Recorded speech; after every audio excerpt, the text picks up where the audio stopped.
Good morning, friends. I'm Atul Khosla, and I welcome you all to the first episode of the Yogananda Guru series, powered by Shoolini University. Starting today, every day at 11:30 a.m., we bring you the most inspirational gurus to learn from, and to make all of you the gurus of the future. I welcome Dr. Dinesh Singh, who's on our frame right now, our guru for today.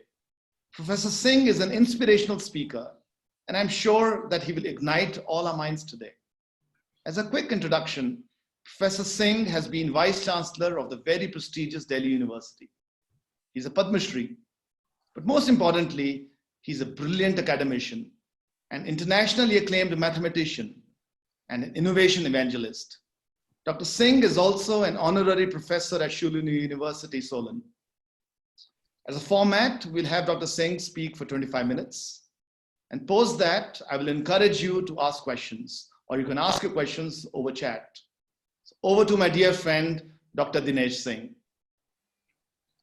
Hi everybody. It's a delight to be present here on this webinar or lecture or whatever you call it. And it's a delight for many reasons. One, I have been a great admirer of the late Swami Yogananda. And it's an honor for me to be speaking under the auspices of his name. It's also a delight to be associated with the Shoolini University, which to my mind is one of India's most important upcoming universities, which innovates in so many ways. Even this lecture series is a sort of innovation where they've tried to get hold of people who could give some insights or share some experiences. I'm also delighted because we are working on this medium, this business of using technology for education, for learning, for enhancing our own selves. So it is a very delightful occasion for all these reasons. And I must also confess at the beginning that the kind of build-up that Atul has given me, I'm not really capable of those qualities that he has enunciated over here, but I'm certainly happy to be associated with such ventures because it gives all of us an opportunity to collectively learn and enhance our own inner selves. I deliberately chose this title of Unleashing the Power of the Web as a knowledge device. And there's a reason for that. You know, all of us look for gurus. All of us. We want people who can do something, as they say in Hindi, jo haath pher de aur hamara bhala ho jaye. Gandhi ji, his whole life was in search of a guru. He could not find a proper, true guru. And sometimes I wonder, what exactly is it to find a great guru? And you know, in many ways, the internet and all the power that it encompasses and holds within reminds me of the sort of guru we would aspire to have. And there's a reason why I tell you this. You know, there is no guru who will just come and give you enlightenment. A true guru, no matter who he is, only shows you the way, nudges you, sometimes reprimands you, sometimes inspires you. But the hard work has to come from each one of us who wants to gain. The guru doesn't do the hard work for us. In exactly the same way, I believe that the internet is something like that. It is for us to make the effort to be worthy of the internet. And I really mean what I am saying. Do not take this lightly. If we strive hard and become worthy of the net, it will reward you just as a great guru rewards you.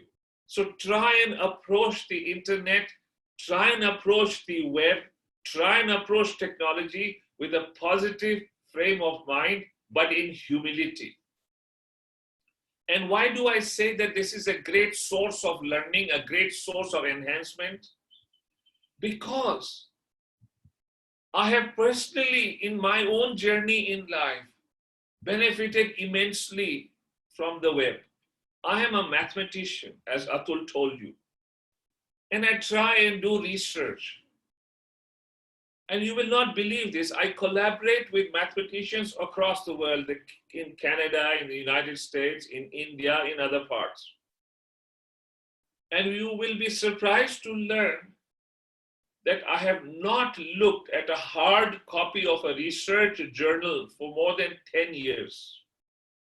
All my acquaintances of research, all my acknowledgement of what happens in the world comes through the internet. It has never ever been so that I have not been able to access somebody's research work. Even as this session was about to start, I received a preprint from one of my collaborators in Canada. A great mathematical problem has been solved. Right now, as I speak, news has come. That problem has been solved using computer science. It was really the computer scientist who was solving something else. And as a corollary to that, a great mathematical problem has also been solved. All of this has been conveyed to me in real time through the net. I don't have to go to a library. I don't have to access anything. That is the point I'm trying to make. I've already sent off a communication in return to my collaborator asking for more details. You can see how quickly this gives you that leverage, that power. When I was starting out to be a mathematician, you had to wait for days, sometimes weeks, sometimes months before you could find what you were looking for. Then you had to get back to the person who was doing that work another bunch of days, weeks, or months, sometimes even a year. All that has been destroyed by the power of the web. Now I don't even have to ask for anyone's research. Most of us post our research on the web, and we can access it in real time. And this isn't just about mathematics. It is happening in everything. How do we therefore, that is the moot point, how do we leverage what is available to us through the web to create an aura of learning, to create a kind of virtual university? You don't really need too much. That is the point I want to make in today's lecture. All you need is dedication and a certain perseverance. निष्ठा से काम पे आते हैं तो हमेशा इसका फल मिलता है. निष्ठा के साथ आए, थोड़ा सब्र रखें तो भला ही भला होगा. पहली चीज, the first thing I want to emphasize, and this is for all of us, what is the pedagogy in case I wish to take someone who is bright, eager, young, and wishes to take advantage of the web, and I wish to train or teach or make the person learn. The first thing we must all acknowledge is that let us admit collectively that I also don't know much and you also don't know much. Let's see what we can learn. If we approach with that sense of humility, it also gives greater purpose to the task at hand. याद रखिए, हमारे लिए हमारा ईश्वर ज्ञान है, विद्या है. और जब तक हम अहंकार विहीन नहीं होंगे, जब तक हम इस अहम की भावना को त्यागेंगे नहीं, वो ईश्वर आएगा नहीं. कबीर ने इसको बड़े खूबसूरती से कहा था, जब मैं था तब हरि नहीं, अब हरि है जब मैं नहीं. So let us all, teacher, student, guru, mentor, all of us alike, approach this task with humility and say that let us learn collectively. Then what should be the pedagogy? Look, the web is full of all kinds of offerings. There are so-called MOOCs. If you wish to learn through MOOCs, there are great people, great teachers giving series of lectures with huge audiences in mind, and you can absorb things from there. There is textual material available on the web. You could look at all of that and try and see what suits you, and then you can access that and work with it. There are all kinds of videos available, maybe on YouTube, maybe otherwise, on people's websites, on blogs, on university websites, all kinds of textual material, MOOCs, videos. This is a huge offering. The point is, one, we must use very cleverly, very judiciously, a search engine with the right keywords that allows us to access in reasonable manner the business of learning in that area. What do I mean by that? So, the web will offer you everything. When you had to go looking for Amrit during Sagar Manthan, it isn't that you went there and started churning the ocean and Amrit popped up. There were all kinds of things that will pop up. There was poison also. Vish bhi utpann hua tha Sagar Manthan mein. यहाँ भी होगा जब आप web का मंथन करेंगे किसी चीज की खोज में, तो तमाम चीजें आएंगी सामने. आप अपने विवेक से उसी चीज को ग्रहण कीजिए जो आपको लगता है कि अमृत के मार्ग पर ले जा रही है. जैसे कि कामधेनु उत्पन्न हुई थी अमृत के पहले. कामधेनु को कौन नहीं ग्रहण करना चाहेगा, कौन नहीं कामधेनु की पूजा करना चाहेगा. और मैं धर्म के दृष्टिकोण से नहीं कह रहा हूं, मैं सिर्फ एक उदाहरण दे रहा हूं.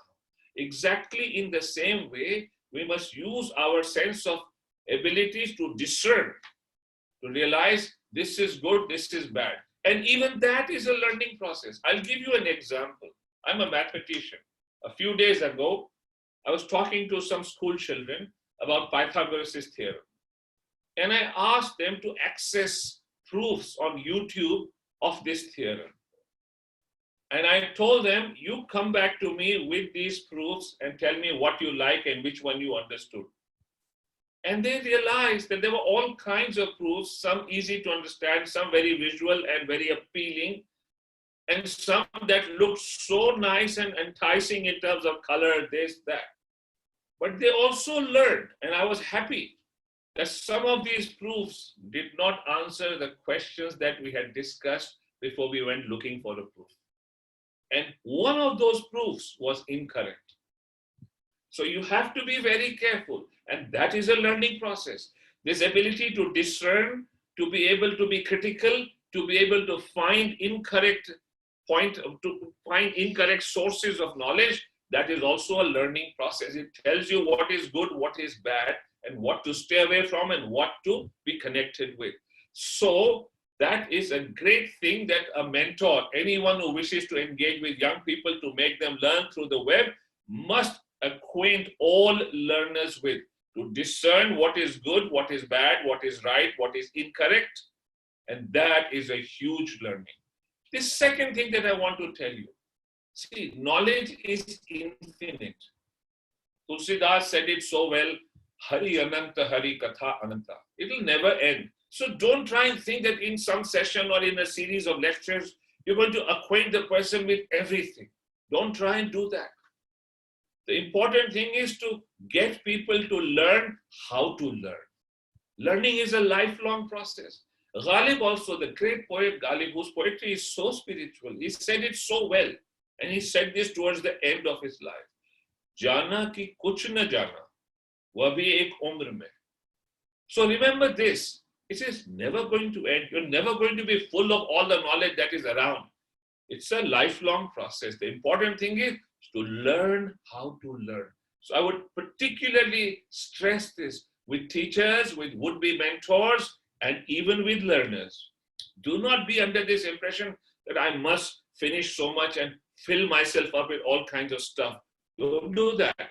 You have your whole life and the internet will be there at your disposal 24 hours each day. So do not ever let that be an impediment that I have not learned enough. Given all that, how do we bring in the pedagogy? So here's what I have to say. Remember I mentioned Pythagoras' theorem? Well, suppose I were to say that I want to teach Pythagoras' theorem. In the classroom, I would go to the board, write the theorem, maybe give a reasonable proof, maybe even talk a little about Pythagoras. I don't want you to repeat that experience on the web. The web gives you enormous flexibility. So suppose I had a class of 50 students. You know what I would do? I would divide them into 10 groups of 5 each. I would tell them, go to your search engine, and there are many search engines. There's Google, there is Quant, and there are all kinds. There's Bing. There's so many search engines. You decide what suits you. Go to the search engine, look for various keywords associated with Pythagoras' theorem. Let's say we right now wish to go through offerings on YouTube of Pythagoras' theorem. then what I would say is that look for the following things. I would give them some points to discuss. How well do they draw the diagram? How many questions do they ask you each time they take you towards a step closer to the proof? Do they provoke your mind? Look for these things. You discuss that within your groups of 5. Select 3 of the best videos. Give me reasons why you think they are good, and then make a presentation of that online so that the entire class of 50, no matter where they are seated, can see the whole thing. And believe me, it isn't just that they will learn about Pythagoras' theorem. They will have learned how to utilize all that knowledge that is available to us, not just on YouTube, but really on the web. And the story is not just about mathematics or Pythagoras' theorem. It is about literally almost any topic under the sun. And believe me, if we stick to this with the kind of dedication, with the kind of perseverance, we will really benefit. There is so much that we could learn. There is so much that we could do. You know, some days ago, I was having a discussion with a very eminent doctor in the US. This is about 3 weeks ago. We got round to talking about surgery, plastic surgery, where did it originate, how did it happen? And he said that he had heard that it was discovered in India. And you know, I knew this. I had looked at some books, I had looked at some sources, but I decided that I'm going to prove this conclusively, that plastic surgery originated in India. Now, how do I do that? So do you know what I did? The first thing I did was I just put down some keywords on my search engine. Plastic surgery, history, origins, India. I used these in different combinations. And I had a plethora of websites, a plethora of YouTube videos, all kinds of books that came before me. And you will be surprised to learn that the Columbia University website, somewhere in one of its pages, lists very categorically that plastic surgery originated in India. Not only does it list that, it quotes the sources. I came across a book authored by a very famous physician at Johns Hopkins Medical School on the history of surgery. And that book starts by telling us that actually surgery, and particularly plastic surgery and cataract surgery, originated in India. Not only that, through the web, the only thing is you have to be very careful that you're accessing authentic, genuine, correct web sources. And it is not too difficult. If you're accessing a source from Columbia University or from a government agency or from a well-known mathematician or a well-known historian or a well-known scientist, then there's a strong chance, there can still be a mistake, but there's a strong chance that it's going to give you the correct information. Guess what? I didn't just learn about that it originated in India. I learned many other things. As I told you, probably no one, I have not come across anyone in India who's told me that cataract surgery also originated in India. Can you believe that?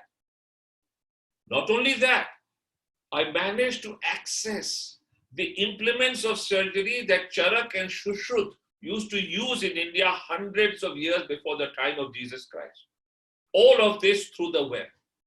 Not only that, I also learned something else. So, how were these implements made? What kind of steel did they use? Did you know that they used a very famous steel that was unique to India called the Woods steel? This was the best steel available in the world, and it stayed like that in terms of quality for hundreds of years, from since before the time of the Christ till well up to the 17th, 18th century. So much so that Michael Faraday in the 18th century tried very hard to replicate the production of wood steel in England, and he failed. That's the kind of steel India used to produce. So look, I started with plastic surgery, the history of surgery.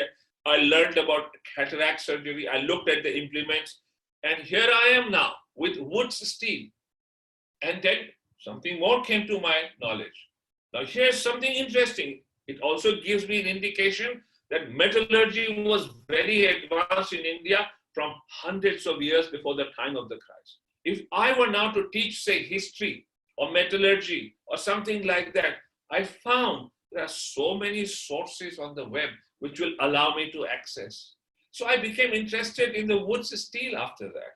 After I dealt with my doctor friend in the US and I explained to him how surgery and plastic surgery and particularly cataract also came from India and the role that wood steel played. I got around to looking at wood steel and what was its role in the growth of India. You will be surprised. For centuries, India exported the wood steel. How did I learn about that? Again, I put in some keywords. Wood steel, export, Alexander. I put in, some place, Constantinople, Damascus, so on and so forth. And a huge number of authentic sources. So again, you have to look for authentic sources. So I looked at the sources and I could tell there are some books that are available online and you know who the author is, who the publisher is. There are various websites. You can tell this is a genuine website through a little bit of trial and error. And my God, I was amazed how much India had achieved in the past in matters of science, technology, so on and so forth. You know, when Alexander, and here's something else I learned all through the web. When Alexander came to India, if you remember, he had a big battle with Porus and almost lost the battle. Eventually, Porus's elephants panicked. And that's how Alexander managed to defeat Porus. But after that, Alexander didn't really go beyond the Beas River. Why was that? He did not cross the Beas River. He didn't cross the Beas River because his spies had gone across the river and come back and told him that across the Beas, the Magadhan army was waiting with more than 40,000 elephants.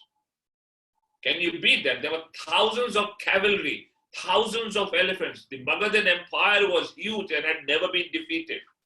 And his spies came back and told him that they're waiting, they're eager to give battle. At that point, Alexander turns back. You may read in history books that were given to us when we were in school or in college, largely through a Eurocentric version, that Alexander's people were tired, his soldiers were tired.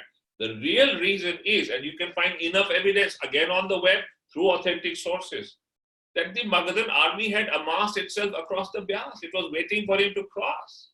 And it was a huge undefeated army. Till then, all of Alexander's battles had not been at that scale. And he understood that he will never be able to defeat them. So he turned back. But when he was turning back, he was disappointed. And at that time, Porus, who had now become a friend, gave him 100 talents of wood steel. A talent is a kind of ingot of steel. Porus gifted him 100 talents and Alexander was extremely cheered with that. Do you know why? Because all Indian swords, spearheads, etc. used to be made in India with the wood steel, and that was the best kind of steel that you could use for weapons. That's amazing. All of this I picked up on the web. What must a guru do? What must a mentor do? He shouldn't talk like I am talking. I'm giving you this not because I want you to learn what I'm telling you. I'm just giving this to you right now simply as a sample of how you can acquire actual knowledge on the web. But if I were to do this now as a course, I wouldn't do this. What would I say if I wanted to talk about Alexander and his journey into India? I would actually start with his first encounter with Persia. That was the first major army that he would have encountered. What was it that even though Darius, the king of Persia, had a large army, yet Alexander was able to defeat him? I would give this as a question to each group of 5 students in a class of 50 and give them 2 days to come back with the answer.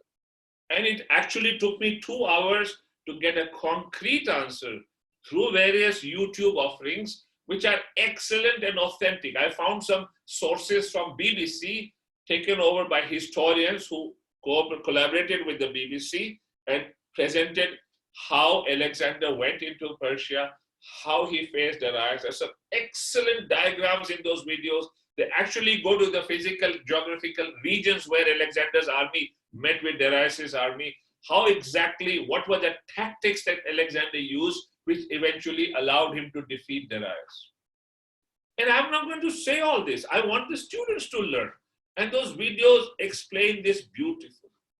All they have to do is take extracts, make a presentation, give their analysis, and not only will they have learned, all of us will have gained. A teacher must never start with this opinion, this assumption that I must know more. This is a journey in which we are all fellow travelers. Of course, the teacher may be at a slightly better advantage, a greater height, so that he can see beyond the immediate and he can guide the students. And if you know a little more, it's certainly an advantage, but don't allow that to become something that takes away your humility. And I'm telling you, believe me, there is so much you will learn. I have so many examples, but at this point, I think maybe our time is coming to an end. I can see Atul smiling at me. I'll just give you one example. I know a 12-year-old boy in Gurgaon. You know, I have known him now for a year. This boy has taught himself entirely through the web, without the help of any guru, calculus, and largely through the Khan Academy. Can you think of that? It is such a delight when I sit with this boy to see how he accesses those videos, how he concentrates on them. And I'm telling you, mostly, not entirely, we will always need a guru. But let us not become those kinds of teachers who forever impress you with mundane things and force things on your mind to make them dull when they don't have to be like that. So that is what I had to say today. I hope I have been able to give you some idea of how you can unleash the power of the web. You can learn about nanorobots and how they are being used to cure cancer. Technical, correct stuff from Harvard University put there on their website. You can learn about how drones are being put to use. And let's look at underwater drones. No one even talks about them. The kind of stuff you can do with underwater drones. There are all kinds of things. How artificial intelligence, how data. Incidentally, I'll very quickly tell you, I've been following the COVID-19 crisis in great detail. I've been looking at data consistently. And I have made some predictions on India. And so far, my predictions are holding. Do you know how I could make them? If this is published, so I'm not just talking about in thin air. How did I make that? In real time, I kept collecting data that was available to me on the web. And I kept looking at data from various parameters, various insights.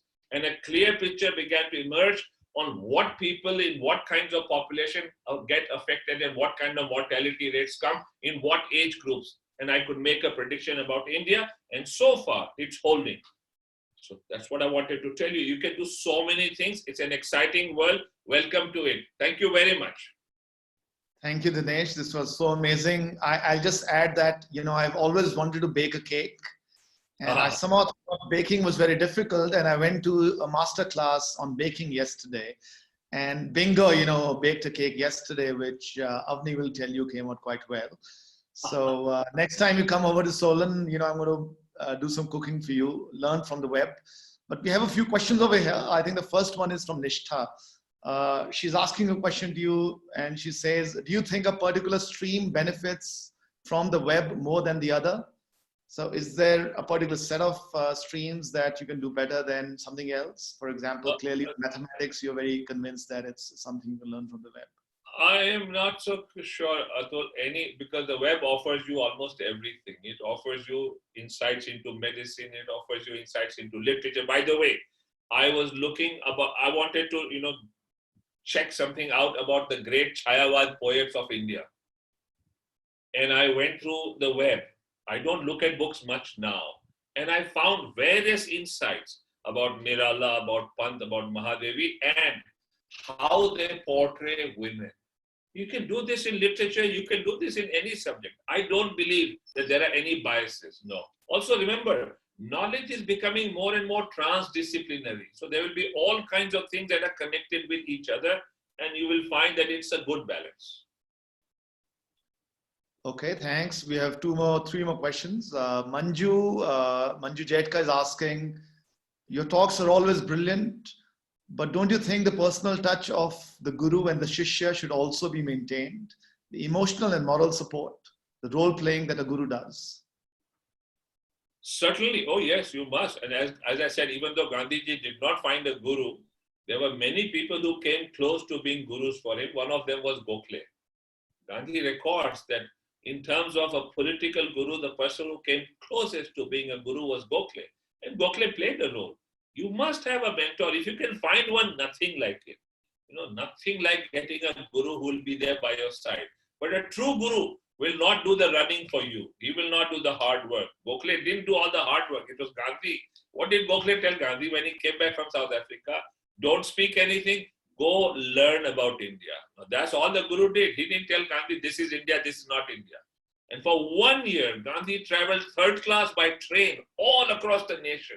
And he began to understand India a little bit. So that's how a guru should be. And if you find one, great. Well, for Mahatma Gandhi, India was the web. I think it's easier for us. We can sit on our chair and explore the country. So I think it makes it easier, definitely. Arvind is asking, clearly your data is predicting COVID-19 correctly.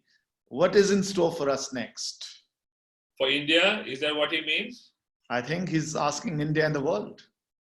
I'll tell you something. So one, I'm not an expert. Two, I've looked at some really good experts and I put my money on the learnings we get from the Nobel laureate Michael Levitt. Don't worry too much about all the models that predict this and that. Don't worry too much. And Levitt says that this virus has certain limitations and it will never be able to cause the kind of devastation that people are predicting. People are worried that any single person dying is bad. The US has lost about 10,000 odd people right now. Do you know how many people in the US died last year in just 4 months from influenza, from the flu? No one is very clear. The minimum number is 22,000, the maximum is 55,000. So do you realize so many people die almost each year in the US just from the flu? So sometimes we psych ourselves up a bit too much. There will never be too many deaths, and I predict that the tide is turning even in the US. Keep watching, and India will fare by God's grace. This is not me. This is not even Michael Levitt, who is a great man. I really respect him. This is really, I think, God's grace on this land. We will come out reasonably okay. Of course, we have to take all the precautions. Even God says that, I can only help you if you help yourselves. That's very heartening, Dinesh. I think there's a question around God, which Amar is asking, and he says, and I'm going to put two questions together. I think we're running short of time. So Amar is basically asking you a question. He says, the intersection of physics, economics, evolutionary biology, mathematics explores the idea of the existence of God. As a mathematician, would you like to know your opinion? He wants your opinion on God, saying that even technology is breaking the barriers to understand God. So I think the question is, can you understand God better through the web? The second question is by Rohit Goel. Sir, before you answer that, Rohit is basically saying, we have typically very well-defined syllabuses for learners in colleges and universities. Shouldn't we have a scenario where the syllabuses are broad in nature and students themselves should be able to define the syllabus and the topics they want to learn? Your comment on it. I take the second question first. I think that's a great question. It's a lovely question, Atul, and I want your university and anyone else who's listening to pay great attention to this. One of the problems that we have had in India particularly, we frame very rigid syllabi that remain frozen for years to come. Let us learn to be quick on our feet and also understand that we try and teach everything. We try and teach too much. Don't do that. Keep things flexible. And yes, give students a chance. I actually started a degree program at Delhi University called BTech Humanities, Design Your Degree. And the students had freedom to go in the direction they wanted because a great part of the learning happened through projects, not through syllabi and lectures. And that was a huge success, that program. And I want other universities to think about that. The question about God, remember, it is all a matter of faith. Once you have faith in something, it will take you to God. Gandhi said that for the atheist, it's his atheism which becomes his religion, and that allows him to evolve and reach eventually what is called ultimate state of peace and transfinite knowledge, and that is God in some sense. And I think apart from technology, transdisciplinary, evolutionary biology, everything, it is just faith that will take you to God. Thank you, Dinesh. I know we're running out of time. There are 10 more questions. I don't think we'll have time for those. But I think what we can do is we can answer them over the net and use the power of the web to answer your questions. So I'll reach out to you separately on this one, Dr. Sure. Singh. Sure. So once again, as always, a brilliant lecture. I learned a lot. I can assure you that we're going to bring a lot of these learnings into Shoolini, and hopefully when you come here next, we can demonstrate that our students are becoming better learners and our faculty are becoming hopefully better gurus and also better learners. So thank you very much, everyone. For tomorrow, we will have TEDx speaker Vivek Atre speak to us on the 10 skills that young Indians will need to succeed. Thank you, panelists. Thank you, students. Thank you, faculty. And thank you, everyone who joined the webinar. Good luck and see you tomorrow. Thank you very much. I really enjoyed this. Thank you very much.